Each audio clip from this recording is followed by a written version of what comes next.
You know, life for most people, for the most part, is pretty easy. As a kid, you're taken home from the hospital, your mom and dad just took care of you, made sure you're okay. Then you went away to school, and if you passed your classes, you got to move on to the next one.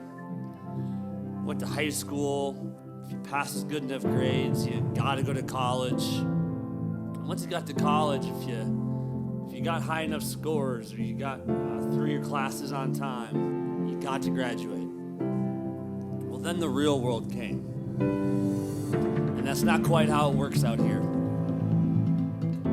If you think that you got entitlement when you wake up, that something's owed to you, that the world owes you something, you're wrong. You got to go get what you want. You got to hunt for what you want. Things are no longer handed. You see, there's a big difference between someone who wants to win and someone who wins.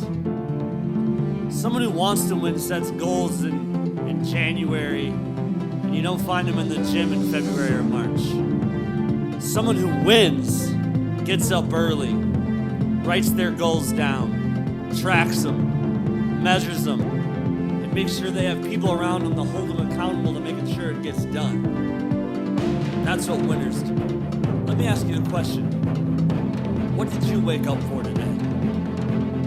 Did you roll out of bed, do the same routine that you've done for the last 2-3 years, get in your car, drive to the same job you've had forever, hoping for different results, but looking in the mirror and knowing that you've done the same exact thing for days and weeks and years? Well, I got news for you. The future's not going to look much different than the past if you don't start committing yourself to changing some things, making yourself uncomfortable, pushing yourself to do something you've never done before. Shake the hands of someone you never met before. Have conversations with people you didn't ever want to have. That's winning, folks. That's the difference.